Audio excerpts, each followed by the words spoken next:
Dostlar, birinci sezon ikinci bölümə xoş gəlmisiniz. İndi birinci sezon ikinci bölümdə nə haqqında danışacağıq? Keçən bölümdə nə haqqında danışdıq? Bir dənə polimorfizm toxdu keçən bölümdə. Məsəl üçün bizim qohum klassımızın özünü filankəs klası kimi aparmasından danışdıq. Biz qohum klası yaratdıq, qohum tipinə bir dənə qohum obyekti yaratmışıq, amma bu qohum özünü filankəs kimi apardı və metoda daxil oldu. Bu polimorfizm mövzusuna toxunmuşduq. İndi isə məsələn biraz da böyüdək. Burada functional interface hardadır? Bizim yaratdığımız bir dənə filankəs interfeysi var, hansı ki biz istifadə edirik onu. Qohumun işə qəbulunda. İndi onun yuxarısına işarəsi functional interface annotasiyasını yerləşdirir və burada xəta vermir. Functional interface sadəcə biz buna yoxlama annotasiyası deyə bilərik. Yəni verdiyimiz klasın üzərinə qeyd etdiyimiz annotasiyanın klasın function olub olmadığını göstərir. Bəs functional interface özü-özlüyündə nədir? Functional interface içərisində bir və yalnız bir override edilə bilən, yəni abstract metodun yer aldığı class interface function interface alır. Yəni mən bunun içərisinə növbəti bir dənə override edilə bilən abstract metodu qoysam, bu function interface sayılmır. Default və static keywordləri olan iki dənə metod ala bilərsəm, amma bu hələ də function interface sayılır. Okay. Bunu bildik. Function interface harda toxunduq bildik. Polimorfizm harda istifadə olunurdu bildik. İndi də biz gələk bu mövzuda ikinci bölümdə nəyə toxunaq? Lambda function. Lambda function nədir? Bizim bildiyimiz kimi biz interfeysin obyektini yarada bilmirik. İndi buraları biraz səliqəyə salaq. Okay, biz deyirik ki, interfeysin obyektini yarada bilmirik. Bəs yaratmağa çalışsaq nə baş verər deyə yoxlasaq, filankəs bərabərdir new filankəs eləyirik burada. New filankəs elədik. Okay. Elədiyimiz anda bu şəkildə bizə kod verdi. Amma bayaqların biz qohumun obyektini yaradan bu şəkildə kod avtomatik generasiya olmamışdı. Bu niyə görə generasiya olundu? Burada hamının bildiyi və əzbərə istifadə etdiyi bir dənə termin var. Anonim bir dənə klass yarandı. Və biz interfeysin obyektini yarada bilmirdik, amma yaradanda bu şəkildə override annotation gəldi. Adımı ver metodu, hansı ki filankəs klassında var idi, həmin metodu yarandı və anonim klass yarandı. Anonim klass nədir? Mən burada klass görmürəm heç yerdə. Burada sadəcə new keyword-dən işarələnmiş obyekt yaratmaq istəyir, amma klass yoxdur. Anonim klass nədir? Bu bizə indi növbəti dərsi mövzusu çox yox, enamlar olası, enamlarda istifadə edəsiniz anonim klasslardan. Necə olur? İndi orasına baxarıq enamlarda. Biraz spoiler kimi deməyim, biraz şeydə belə yönləndirmə verdim. Okay, deməli belə, anonim klass nədir? Biz bunu bu şəkildə elədiyimiz anda bir də anonim klass yarandı. Yəni biz burada qohum klassını implement elədik filankəsi və override elədik metodu. Burada biz əlimizlə elədik. Amma burada gəlib bərbərxana klassının içərisində bunu elədiyim zaman mən hər hansı bir klassı yaratmadım və filankəsi ondan implement eləmədim. Mənim yerimə bunu cavab elədi. Yəni anonim bir dənə klass yaratdı, mənim görmədiyim bir dənə klassı yaratdı, filankəsi implement elədi və metodunu burada override edir. Yəni burada heç yerdə klass görünmür. Yarandı, amma yarandı, implement olundu və avtomatik olaraq kod belə buradaca nə oldu? Override olundu. Bunu nə eləyə bilərik? Burada bir dənə klass yarada bilərik. Init klass yarada bilərik. Yəni bu klassın adını məsəl üçün verə bilərik X klassı. X klassı, bu da implement eləsin. Nədən? Filankəsdən. Okay, bir dənə də boysunu açdıq, bağladıq, enter'ı bastıq. Okay, implement istəyəndə bizdən nə istəyir? Implement metod istəyir. Okay, biz də metodu implement edirik. Bu burada yoxdur, heç yerdə görmür, sadəcə olaraq burada var. Yəni anonim bir dənə klass yaranmış oldu burada. Okay, anonim bir dənə klass yarandı.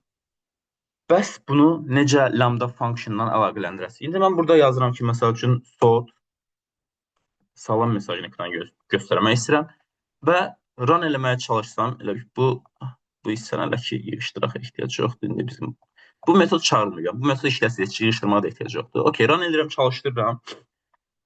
Görək nə baş verir. Üzr sayın. Okay, qaldırıram ekranı. Heç nə ekrana çapa verilmədi. Niyə görə çapa verilmədi? Mən burada sistem out print-dən salam yazmışım. Amma bu sadəcə olaraq override edilmiş. Bu nəyə bənzəyir? Mən qohum klassında nə implement eləmişəm filankəsi, amma çağırmamışam. Amma implementasiyası var. Nə vaxt çalışasıdır? Mən nə vaxt çalışdırmaq istəsəm, main içərisində onu çağırsam, işləyəsin. İndi mən gəlirəm, nə edirəm? Filankəs içərisindən nöqtə deyirəm və adımı verib çalışdırdığım anda okay, run eləyirəm və ekrana bir dənə result, nəticə gəlir. salam ekrana gəldi. Yəni burada override elədiyim dəyər referans üzərinə müraciət edib metod çağırdığım zaman override olunan forma başladı işləməyə.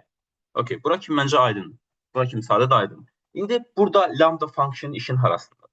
Bu biz bildiyimiz kimi, yəni override annotation sadəcə yoxlama annotation. Burada override annotation yığırsaq bizə heç bir xəta vermir, amma override annotation nə üçündür? Bu metodun override olunub olmadığını bizə dəqiq göstərmək üçün. Okay, yığışdırıq, xəta vermədi. Burada new file name, onsa filankəs boz rənglədir. Boz rəngdə olan kodlar istifadə olmayan kodlardır. Bizə həm də dedik ki, function interface içərisində bir və yalnız bir override oluna bilən metod var. Yəni onda biz Java GDK ağılıdır deyə fikirləşirik. Yəni bu metod adını silsə, maximum modifier return type-ını silsə, biləsidik ki, söhbət filankəs içərisindəki hansı metoddan gedir. Ona görə mən buranı silirəm. Java'ya güvənirəm və silirəm. Burada bizə tanış olan lambda function bir işarəsi var. Bu şəkildə bir işarəni qoydum. İndi burada bir dənə boz rəngdə dırnaq var. Bunu yığışdıram buradan.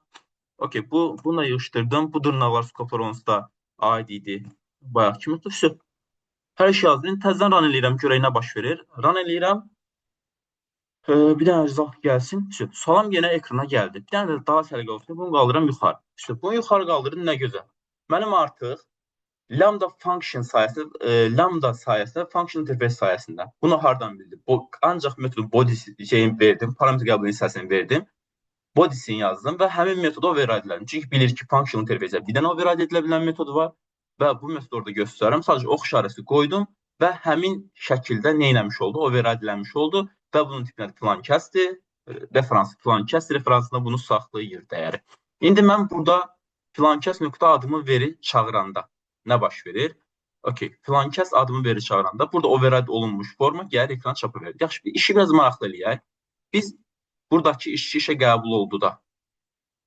Burada biz nə gözləyirdik? Filankəs tipində bir dənə filankəs dəyəri gözləyirdik. İndi bu referans nə tipində? Filankəs tipində. Okay, biz belə çıxır ki, biz həmin metoda işə qəbul oldu ya.